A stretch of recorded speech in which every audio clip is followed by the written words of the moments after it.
Please don't send me away. I intend to marry you. We shall announce it immediately. London's high society thrives on whispered ruin, yet no scandal in the winter of 1812 tore through Mayfair quite like the Duke of Ashbourne's defiant vow. It began not in a glittering ballroom, but inside a rain-swept carriage, where a disgraced heiress begged for salvation from a ruthless monster. Rain lashed against the cobblestones of Grosvenor Square in relentless freezing sheets, drowning out the clatter of carriage wheels and the distant chime of midnight.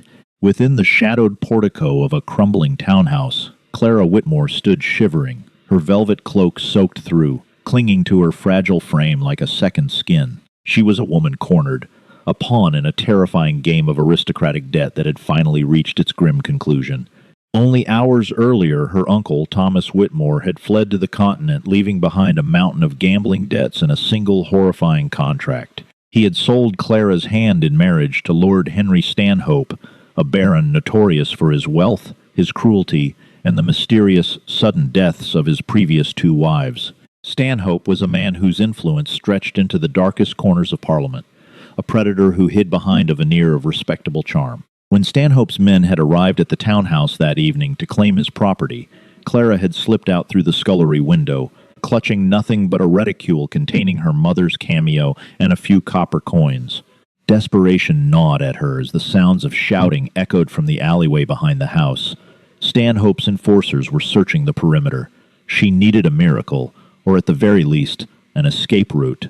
As if summoned by her frantic prayers, a magnificent black lacquered carriage, bearing the crest of a silver falcon, rumbled to a halt near the corner of the square to avoid a flooded gutter. The footman had stepped down to check the axle, leaving the carriage door momentarily unguarded. Without a second thought, driven by sheer terror, Clara darted through the deluge, wrenched the heavy door open, and threw herself onto the plush velvet floorboards of the cab. She pressed her hands over her mouth to stifle her gasping breaths, her heart hammering against her ribs like a trapped bird. The carriage jolted back into motion, the wheels grinding against the wet stone. I have rarely found stowaways to be of such delicate constitution, nor so thoroughly soaked, a deep, resonant voice remarked from the shadows of the carriage. Clara gasped, shrinking back against the leather squabs. A flash of lightning illuminated the interior, revealing a man seated casually on the opposite bench. He was dressed in impeccable, severe black evening wear, a stark contrast to the pale, chiseled angles of his face. His eyes, a piercing shade of stormy gray, were fixed upon her with a mixture of cold amusement and sharp intelligence. It was Alandis Hall, the Duke of Ashbourne. He was a man steeped in his own dark legends. 5 years prior, he had returned from the Peninsular War a hardened hero, only to seclude himself in his vast Mayfair estate after the tragic, unexplained drowning of his betrothed, Lady Catherine. Society whispered that he was mad, dangerous, or both. He rarely attended functions, save for those strictly required by his political standing, and his gaze was known to make grown men falter. "Your Grace," Clara breathed, her voice trembling. She attempted to pull herself up onto the seat, water pooling around her ruined satin slippers. "I beg your pardon. I was not attempting to rob you." "Clearly," Alandis replied, producing a pristine linen handkerchief and tossing it to her. "You are Clara Whitmore. I recognize you from Lady Jersey's tedious musicale last season. You played the harp with remarkable skill, though your current performance as a drowned rat leaves something to be desired." "Please," Clara whispered, ignoring the handkerchief, her wide, desperate eyes locking onto his. The sounds of horses galloping past the carriage outside made her flinch. Stanhope's men were fanning out across Mayfair. "Please, do not stop the carriage. If you cast me out, they will find me. He will kill me, Your Grace, just as surely as he killed the others." Alandis's expression hardened. He knocked twice on the carriage roof with his silver-handled cane, signaling his driver to continue at a brisk pace. "Who is hunting you, Miss Whitmore?" "Lord Stanhope," she confessed, her voice breaking. "My uncle forged a document, a marriage contract, in exchange for the forgiveness of £40,000 in debt. Stanhope came for me tonight to force a special license. I have nowhere to go. My friends fear his influence, and the magistrates are in his pocket. The Duke studied her in the dim light of the passing street lamps. The vulnerability in her posture, the raw terror in her voice, struck a chord deep within him, a chord he had thought long severed. Stanhope was a parasite on London society, a man Alandis had personally despised for years. "So you threw yourself into the carriage of the Mad Duke?" Alandis asked, a cynical smile touching the corner of his mouth. "Are you certain you have not traded one monster for another?" Clara lifted her chin, a spark of defiance igniting in her eyes despite the cold and fear.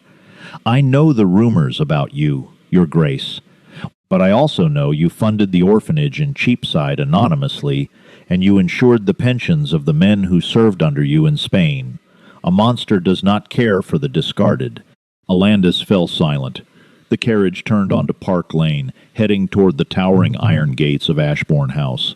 "I cannot offer you safety without consequence, Miss Whitmore," Alandis said slowly, his voice dropping an octave, carrying the weight of an impending storm. "To harbor a woman in my home, unwed and unchaperoned, will ruin your reputation permanently. The Ton will feast upon you. Stanhope will drag your name through the mud, and society will close its doors to you forever." Tears finally spilled over Clara's lashes, mixing with the rainwater on her cheeks. She crawled closer, the damp velvet of her cloak heavy around her, and placed a trembling, freezing hand on his knee. "Please don't send me away," she whispered, her voice a fragile, broken plea that echoed in the confined space of the carriage. "My reputation is a small price to pay for my life. Let them whisper. Let them condemn me. Just hide me." Alandis looked down at her small hand, then up to her tear-streaked face. In that moment, the ghosts of his past, the crushing guilt of failing to protect Catherine, merged with the desperate reality of the woman before him. He would not fail again. He covered her hand with his own warm-gloved one. "I will not hide you, Clara," he stated, his voice a vow of iron. "To hide is to admit defeat. Tomorrow, I will place you in the light, and I will dare any man in London to lay a finger on you." Dawn broke over London in a wash of pale, wintry light. Inside the sprawling grandeur of Ashbourne House, Clara awoke in a lavish guest chamber, the fire crackling merrily in the hearth. A team of maids had drawn her a hot bath the night before and provided her with a nightgown of fine silk, treating her not as a scandalous intruder, but as an honored guest. When she descended the grand marble staircase, she found the Duke waiting in the morning room. Alandis stood by the tall windows overlooking the frosted gardens, dressed impeccably in a dark blue morning coat. He turned as she entered, his gaze assessing her. She wore a borrowed gown of sage green muslin that belonged to his sister, who was currently residing in Bath. It fit Clara perfectly, bringing out the emerald flecks in her hazel eyes. "You look well," Alandis said, gesturing to the breakfast spread. "Eat. You will need your strength for what comes next." Clara sat, picking at a warm scone, her stomach twisted in knots. "Your Grace, I have thought about your words last night. What exactly do you intend to do?" "I have already done it," Alandis replied smoothly, pouring a cup of black tea. "Before dawn, I sent my solicitor to Doctors' Commons. I have also dispatched messengers to the Morning Post and to the residences of the most influential gossips in Mayfair, including Beau Brummel and Lady Jersey." Clara dropped her fork, the silver clattering against the china plate. What did the messages say? Alandis sat opposite her, his stormy gray eyes locked onto hers with unwavering intensity. "They announced that you are under my absolute protection. Furthermore, they announced our betrothal. The banns will be read, but we have obtained a special license to marry by the end of the week." The room spun. Clara gripped the edge of the mahogany table. "Betrothal? Marriage? Your Grace, you cannot be serious. I have no dowry. I am ruined. You are tying yourself to a scandal that will tarnish your dukedom." "My dukedom can withstand a scandal, Miss Whitmore," Alandis said softly, yet with a dangerous edge. "Stanhope claims you via a fraudulent contract signed by a cowardly uncle. Legally, it is a gray area that he will exploit in the courts, draining you of your spirit and locking you in debtor's prison until you yield. But if you are the Duchess of Ashbourne, his contract means nothing. A peer of the realm cannot be pursued in civil court for a debt they did not sign, and he cannot touch my wife without committing treason against the crown. But to marry me, Clara whispered, overwhelmed by the magnitude of his sacrifice. You do not love me. We are strangers. I cannot ask you to surrender your freedom for my life. Alandis's gaze softened for a fraction of a second. My freedom, Clara, has felt like a prison for 5 years. Perhaps we are rescuing one another. The fallout was instantaneous and explosive. By noon, all of London was ablaze with the news. The reclusive, dangerous Duke of Ashbourne had emerged from his self-imposed exile, not just to re-enter society, but to claim a bride from the ashes of the Whitmore ruin. That evening, Alandis insisted they attend the grand ball hosted by Lord and Lady Castlereagh. It was a calculated move, a public declaration of war against Stanhope, and a challenge to the entire ton. When the major domo struck his staff on the marble floor and announced, His Grace, the Duke of Ashbourne, and Miss Clara Whitmore, the sweeping ballroom fell into a deafening, stunned silence. The string quartet faltered, playing a discordant note before trailing off completely. Hundreds of eyes turned toward the grand staircase. Alandis offered his arm to Clara. She was adorned in a breathtaking gown of midnight blue velvet, a diamond choker, an Ashbourne family heirloom resting against her collarbone. She was trembling, but Alandis's arm was a pillar of unyielding strength beneath her hand. "Keep your head high," he murmured, his breath warm against her ear. "They are wolves, Clara. Show them you are a lion." They descended the stairs together. Whispers erupted like wildfire behind feathered fans. Clara saw the malicious glints in the eyes of the dowagers and the shock on the faces of her former peers. Then the crowd parted. Lord Henry Stanhope stood in the center of the ballroom floor. He was a man of 50, robust and impeccably dressed, but with eyes as cold and dead as river stones. His jaw was clenched, his face mottled with barely suppressed rage.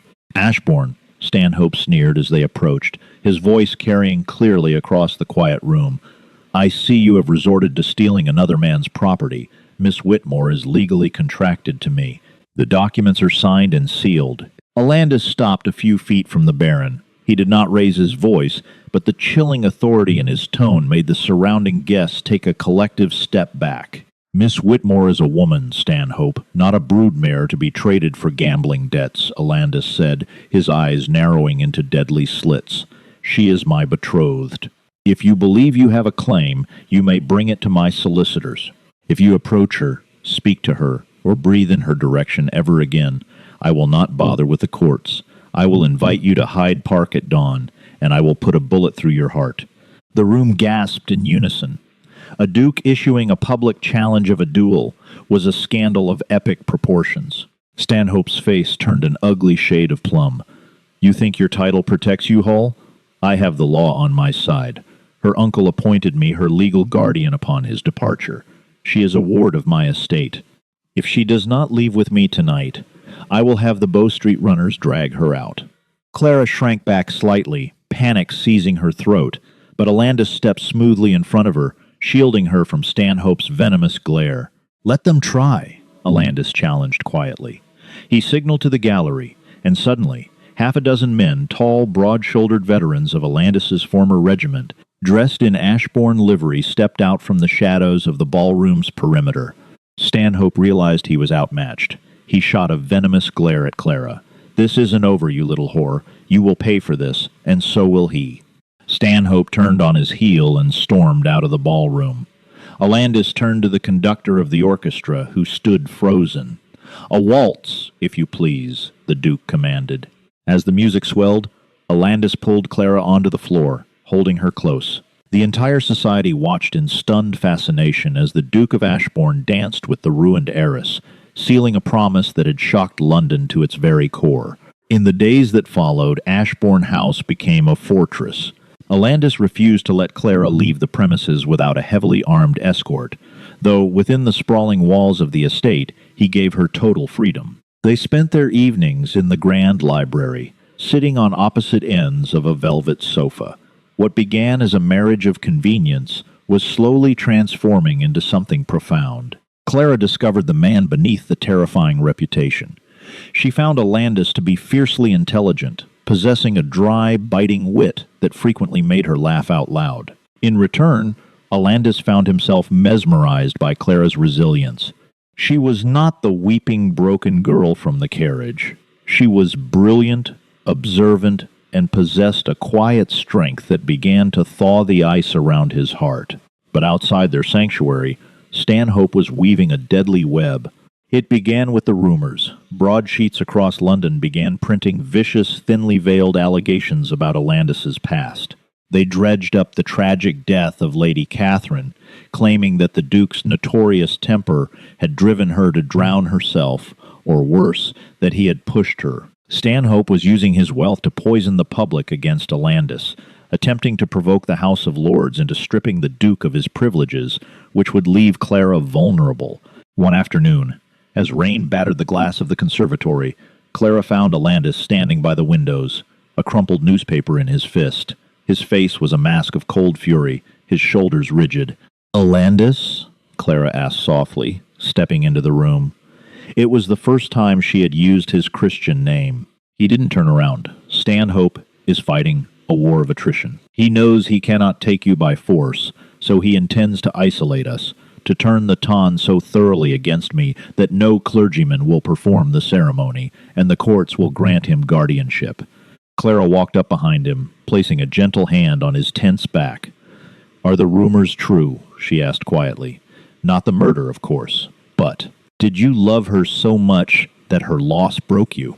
Alandis finally turned, his stormy eyes clouded with a deep, ancient pain. "Catherine was a dear friend. Our match was arranged. I cared for her, but it was not the great sweeping romance society believed it to be. What broke me, Clara, was the guilt." He stepped away, running a hand through his dark hair. "She came to me the night she died. She confessed she was in love with another man, a commoner. She begged me to release her from our betrothal. I was a proud, foolish young man. I refused. I told her duty mattered more than sentiment. 3 hours later, she was found in the Serpentine. If I had simply listened, if I had let her go..." Clara's heart ached for him. She stepped into his space, reaching up to cup his jaw, forcing him to look at her.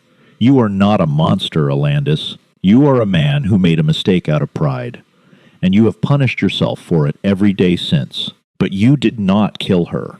Alandis looked down at her, his breathing shallow as he stared into her warm hazel eyes.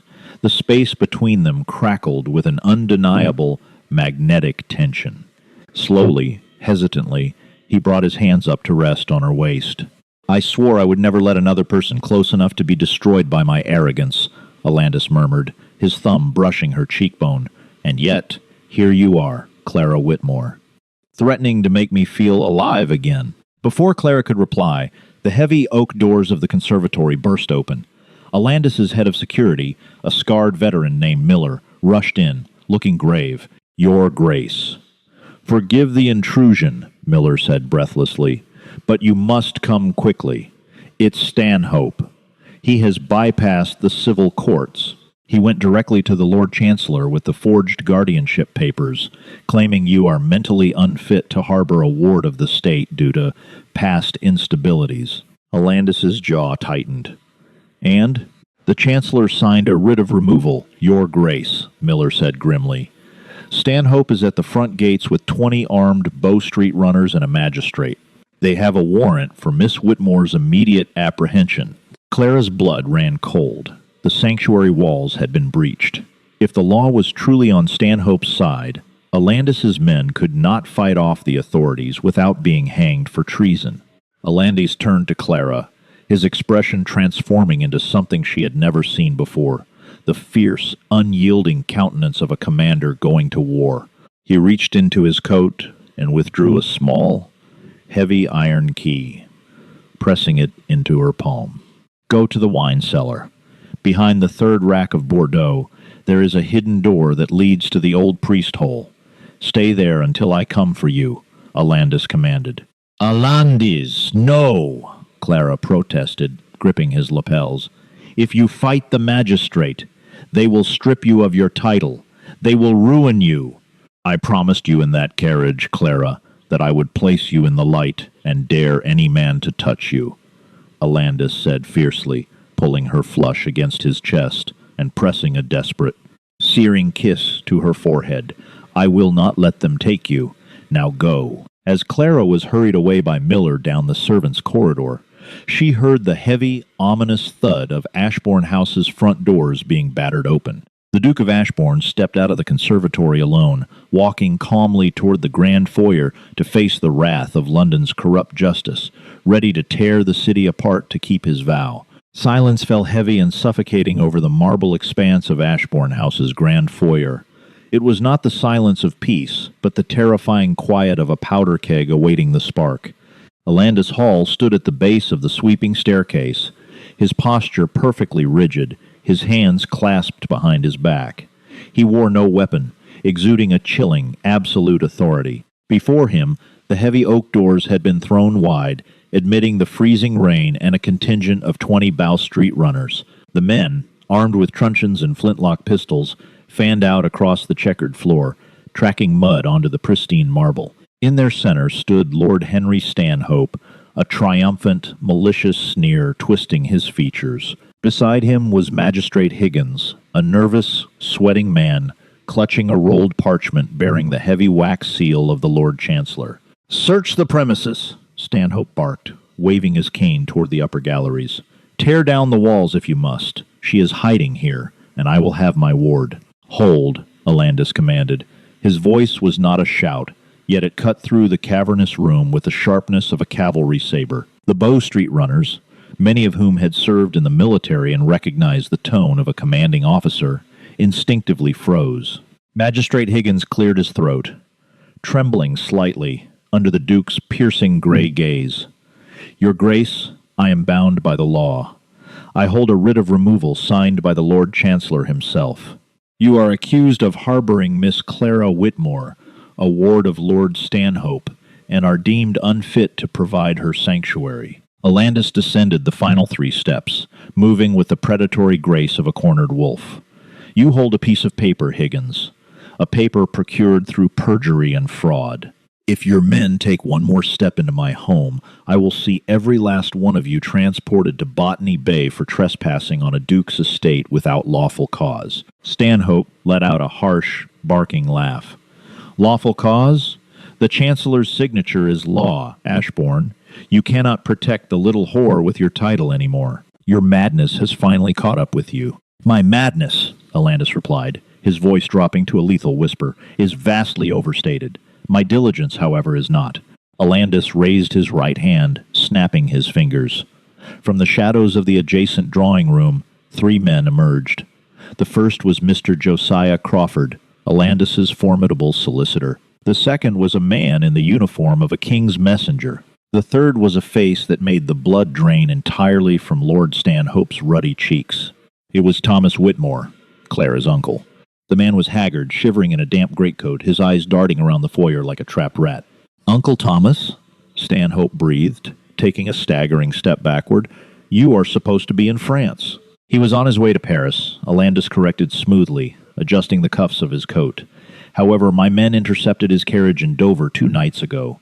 It is amazing what a man will confess when faced with a choice between the hangman's noose for forgery or a comfortable, anonymous exile in the Americas. Mr. Crawford, if you please." Josiah Crawford stepped forward, unrolling a different set of documents. He spoke with the crisp, booming articulation of a seasoned barrister.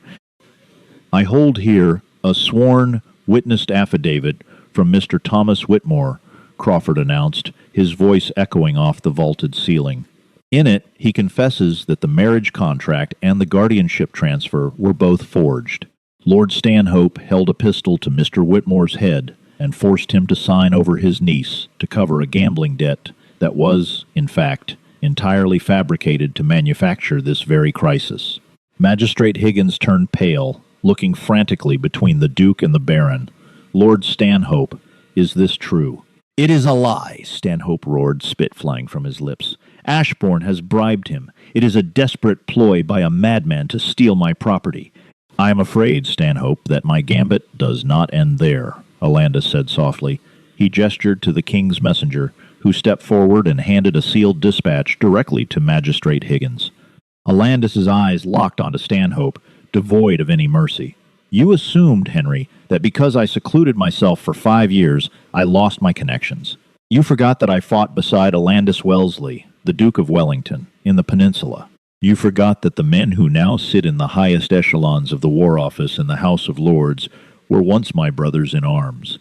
Higgins broke the seal on the dispatch, his eyes widening as he read the contents. He began to shake violently. Alandis continued, his voice echoing like a tolling bell. While you were busy bribing clerks to slander my name in the broadsheets, I employed Bow Street's finest private investigators to dig into the untimely deaths of your first 2 wives.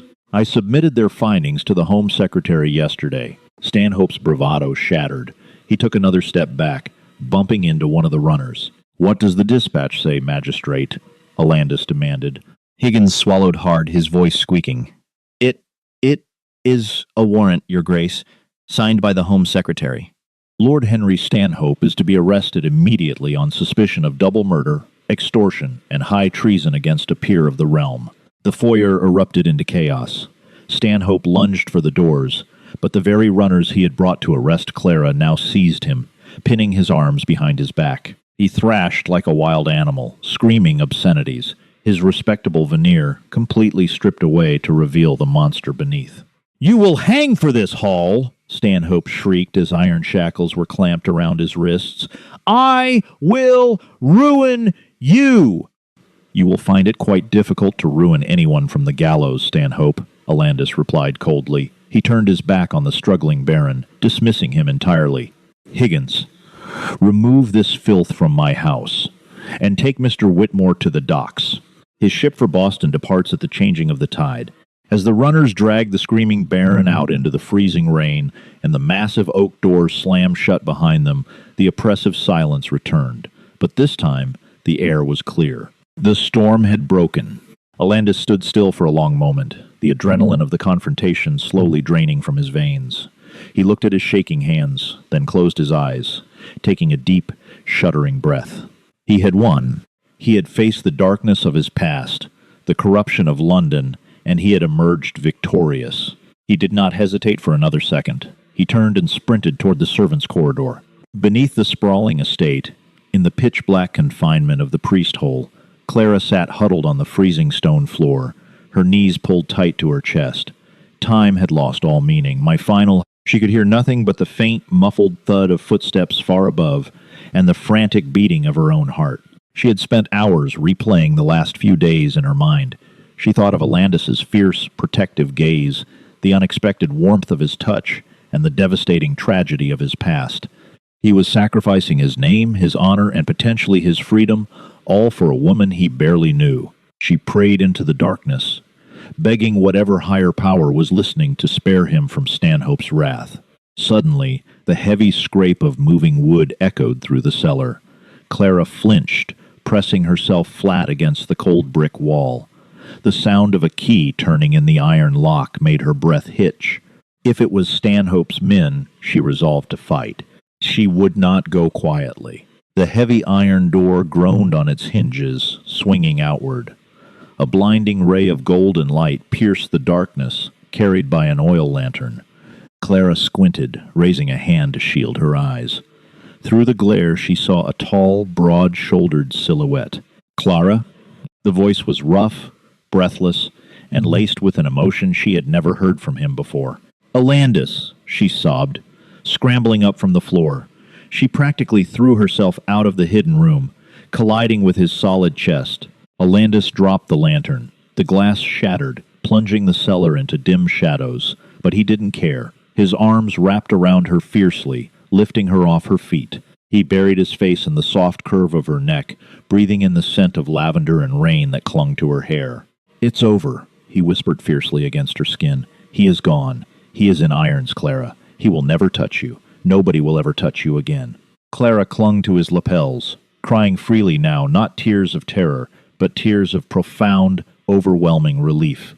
She pulled back just enough to look into his stormy gray eyes, which were now soft, vulnerable, and completely open to her. "You saved me," she whispered, her voice trembling. "You saved me first," Alandis corrected, reaching up to gently wipe a tear from her cheek with his thumb. "For 5 years, I lived in a grave of my own making. You walked into the rain, forced your way into my carriage, and brought me back to the light. I told you I would not hide you, Clara. I told you I would place you in the sun." He leaned down, and the space between them vanished. When his lips met hers, it was not a kiss born of convenience or scandal, but a profound, desperately passionate promise. It was the sealing of a vow made in the dark, finally brought to the light. Clara kissed him back with every ounce of her soul, her hands tangling in his dark hair, grounding him, anchoring him to the present. 3 days later, the bells of St. George's in Hanover Square rang out across Mayfair, their joyous peals cutting through the crisp, clear winter air.